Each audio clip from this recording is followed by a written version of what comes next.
तेरा संहार कर इस धरती से अपवित्रता का नाश करूंगी। ये मेरा श्राप है तुझे।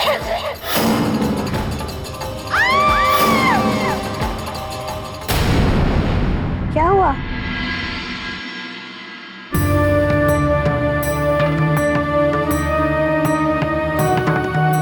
कुछ नहीं। कहीं आप इस समय हमें छोड़कर रानी रुक्मिणी के कक्ष में तो नहीं जाने की सोच रहे थे? नहीं, अब आप सो जाएं। देखिए, आप कोई चाल ना चलिएगा। हमें क्रोध आ गया ना तो बहुत बुरा होगा। अब तो आपके क्रोध से हमें भी भय लग रहा है। हम कहीं नहीं जा रहे, आप सो जाएं। आप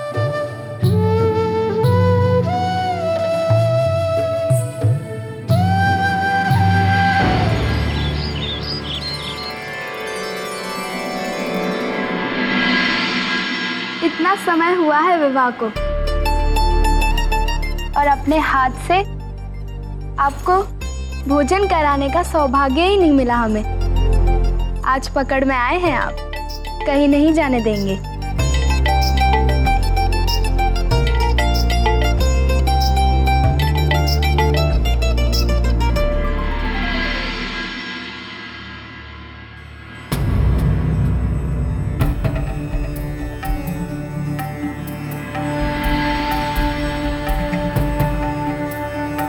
रानी रुक्मिणी के कक्ष की ओर गई थी क्या? हंगामा मचा होगा ना वहां तो। विलाप कर रही होगी वो कि मुरलीधर हमारे प्रेम में बंधे यहीं रुके हुए हैं। तुझे क्या हुआ? तू क्यों हमारे कानों को यूं आंखें फाड़ के देख रही है? महारानी जी, द्वारिकाधीश ये यहाँ कब पधारे? यहाँ कब पधारे मतलब? कब से यही तो है? यहाँ है, पर कुछ समय पहले इन्हें मैंने महारानी रुक्मिणी के कक्ष में देखा था। असंभव! लज्जा नहीं आती? स्त्रियों के मदिरा भी रखी है क्या? हमारे कारा तो कब से हमारे पास ही हैं। महारानी जी, द्वारिकाधीश तो द्वारकाधीश तो क्या? ये यहाँ कैसे? अभी अभी तो मैं इन्हें महारानी जामवंती जी के कक्ष में देखकर आ रही हूँ। ऐसा कैसे हो सकता है? हमारे कान्हा हमारे पास भी और रानी रुक्मिणी और रानी जामवंती के पास भी। हाँ, एक ही समय? नहीं,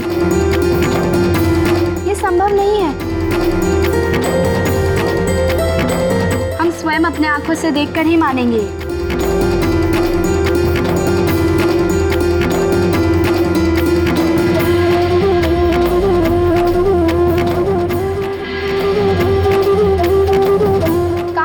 द्वारकाधीश को?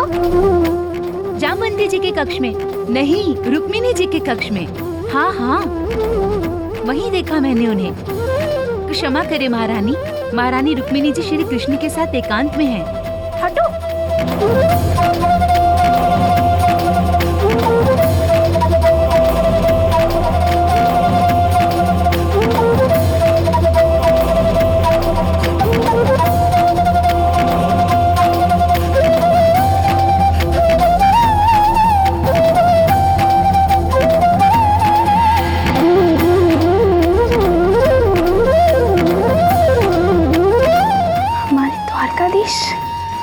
हमारे कान्हा ये यहाँ पे कैसे?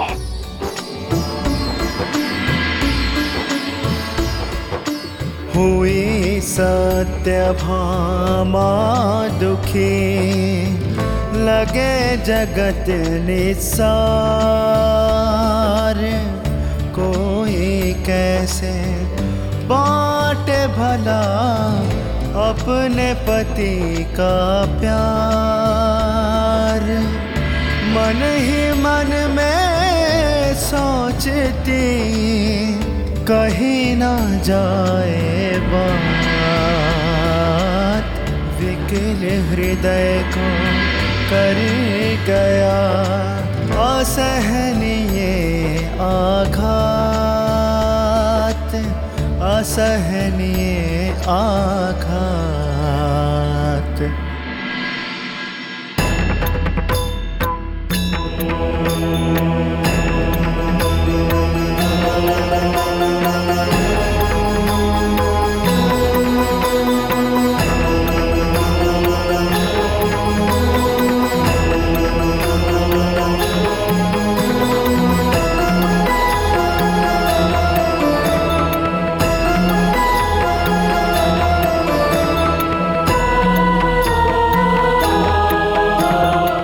सत्यभामा,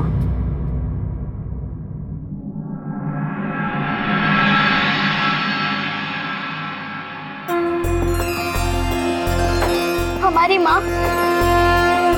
माँ सदैव हमसे कहती थी कि आप भगवान हो। मैं इसे उनका प्रेम और अंधभक्ति मानकर विश्वास नहीं करती थी, लेकिन आज मैंने भी जान लिया कि ईश्वर ने स्वयं मेरा हाथ थामा है। नहीं सत्यभामा, मैं ईश्वर नहीं हूं। अच्छा, तो आप एक ही समय तीनों रानियों के साथ कैसे हो सकते हैं? ये तुम्हारा भ्रम है। तुम मुझसे इतना प्रेम करती हो कि हर ओर तुम्हें मैं दिखता हूं। यदि हमने ही देखा होता तो बात अलग होती। दासियों ने भी आपको रानी रुक्मिणी और रानी जामवंती के साथ देखा था। इसका क्या उत्तर देंगे आप? सत्यभामा, हर प्रश्न का उत्तर प्रेम में ही छिपा है। रुक्मिणी और जामवंती भी मुझसे अथाह प्रेम करती हैं। वो पुकारती और मेरे निकट होने का आभास न पाती तो ये तो उनके प्रेम का अपमान होता ना। वो ही क्यों, यदि कोई अपरिचित भी पूरे प्रेम से मुझे पुकारे, पूरी श्रद्धा से मुझे पुकारे, तो मैं तो उससे भी मिलना चाहूंगा। जो तुमने देखा और जो दासियों ने देखा वो मात्र एक भ्रम था, पर उस भ्रम में भी एक सत्य था और उस सत्य में भी एक भ्रम। बस बस बस बस, जानती हूँ कि आप बात के छलिए भी हैं। ऐसा गोल गोल उत्तर दिया कि सब कह भी दिया और कुछ कहा भी नहीं। हमें तो कुछ समझ ही ना आया और समझने में नहीं है आपकी लीला। हमारे लिए तो इतना ही बस है कि आप हमारे हैं और हमारे साथ हैं।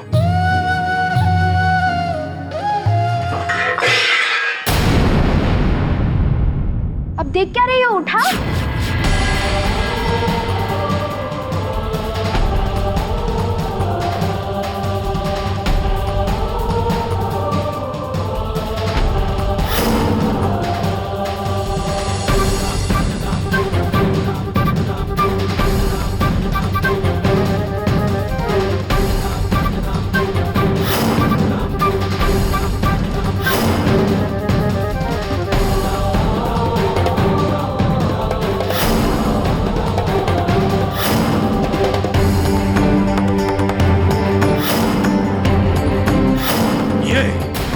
ये लाए हो तुम हमारे लिए?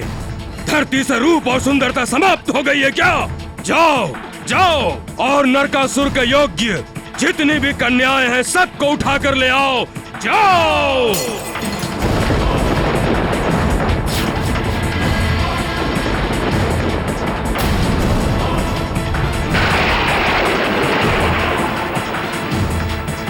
हंसता क्या है इंद्र? तेरी अप्सराओं से भी सुंदर कन्या आएगी मेरे लिए। तू ऐसे ही गरजता रहेगा, ऐसे ही।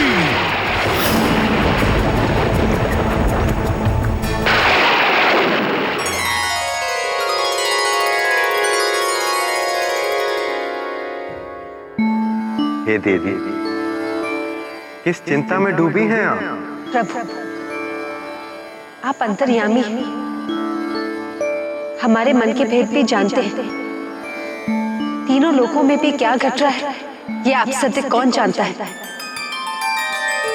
नरकासुर किस प्रकार स्त्रियों पर अत्याचार कर रहा है, उनका मान भंग कर रहा है।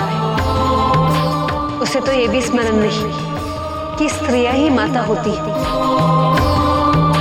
स्वयं पृथ्वी देवी का पुत्र होकर भी पृथ्वी लोक में अपने कर्मों से प्रलय मचा रखी। जगत के पालन करता, दुख हरता, क्या ईश्वर ने स्त्री जाति से मुख मोड़ लिया है? क्या नरकासुर को अपने कर्मों के लिए दंडित करके आप हर स्त्री के मर्यादा के रक्षक नहीं बनेंगे? हे देवी, संसार का निर्माण हमने किया और हर जीव में विवेक और धर्म डालकर सृष्टि में भेजे। सबसे बहुत स्नेह है हम, इसलिए कभी भी किसी को बांध कर ना रखा, सबको मुक्त छोड़ रखा। सब अपने अपने विवेक अनुसार कर्म करते। किसी ने ये मान रखा कि वो हमारे पुत्र और पुत्री और धर्म का मार्ग ना छोड़।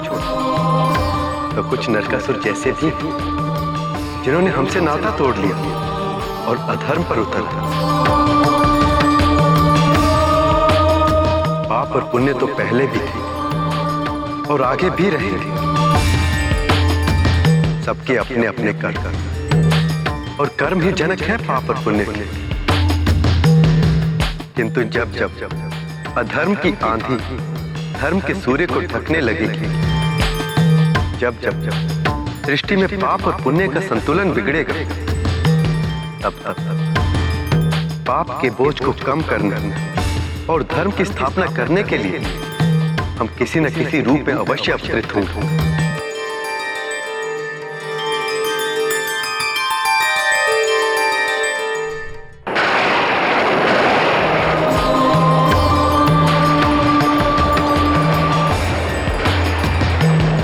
बस कर इंद्र, ये मत भूल कि तेरे सामने नरकासुर खड़ा है। तीनों लोगों का सबसे बड़ा शूरवीर, शक्तिमान महायोद्धा। हम तुझे आदेश देते हैं कि बंद कर अपनी ये मेघ लीला, हटा अपनी ये बादल, ये बिजली। हमारा मन वैसे ही खिन्न है, यदि और क्रोध आया तो पछताएगा तू।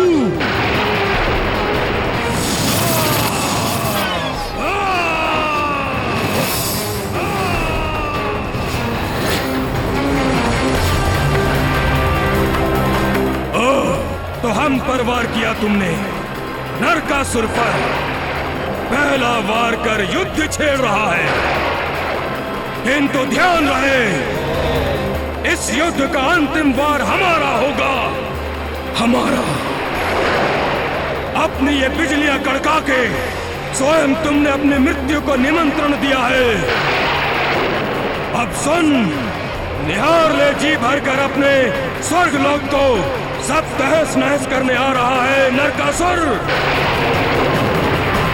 बड़ी सुंदर अप्सराएं है ना तेरी, अब तुझे मृत्यु दे। तेरी उन अप्सराओं का हरण और उनका भोग करने आ रहा है नरकासुर। जाओ जाओ, हमारे सर्वश्रेष्ठ योद्धा मूर्धक से कहो हम इसी क्षण उससे मिलना चाहते हैं। जाओ।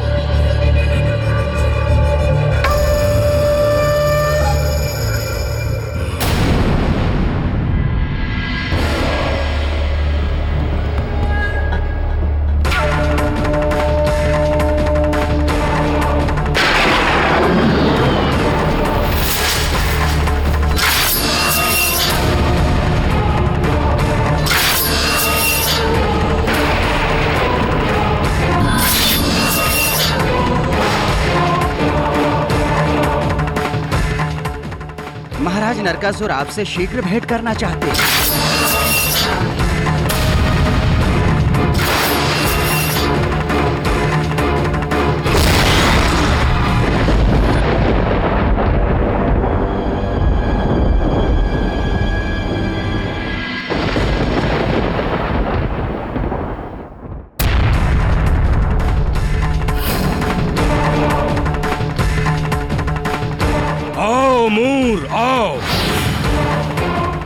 द्रौपदी के सर्वश्रेष्ठ योद्धा, आओ। शूरवीर, महारथी, महाबलशाली, तुम्हारी महिमा का क्या वर्णन करें हम। तीनों लोकों में तुम्हारे आगे 10 क्षण से अधिक कोई ठहर ना पाए। हमने जब भी किसी शत्रु पर आक्रमण किया है तो वो तुम्हारी तलवार और तुम्हारी गदा है, जो न जाने काल बनकर कितने शूरवीरों पर बरसी है। ए दैत्य शिरोमणि मूर, देवराज इंद्र ने शत्रुता मोल ली है हमसे, उसे परास्त कर मृत्यु देनी है। इंद्रलोक पर शीघ्र ही चढ़ाई करनी है हमें।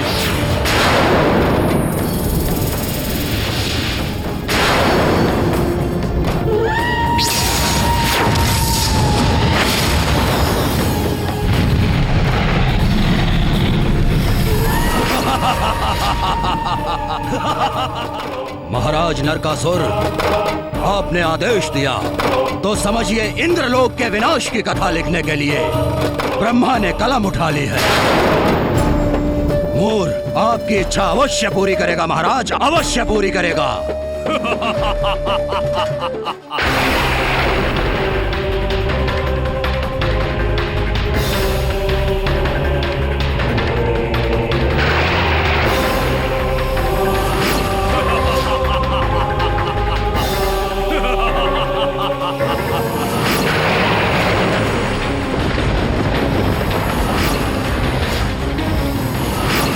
ईश्वर भी मेरी पुकार सुन रहे हैं। वो तेरा संहार कर इस धरती से अपवित्रता का नाश करेंगे।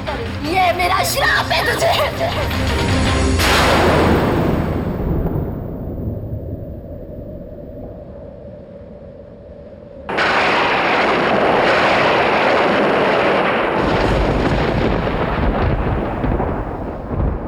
क्या बात है? कल रात से आप बहुत चिंतित दिख रहे हैं। आप सोई नहीं? आप हमारे साथ अपनी चिंता नहीं बांटेंगे? कहीं बहुत बड़ा अन्याय, बहुत बड़ा अत्याचार हो रहा है। कहाँ कान्हा? कौन किस पर अन्याय और अत्याचार कर रहा है?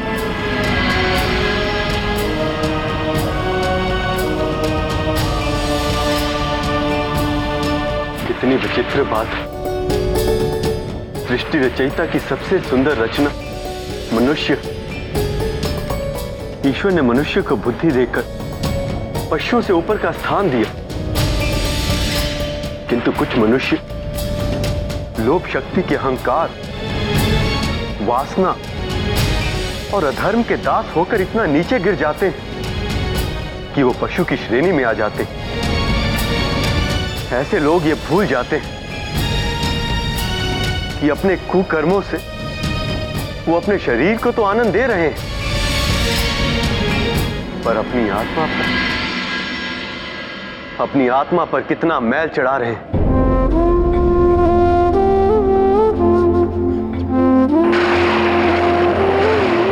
ये आंधियां, ये गरजते बादल, ये भयावह मौसम, ये सब इस बात का संकेत दे रहे हैं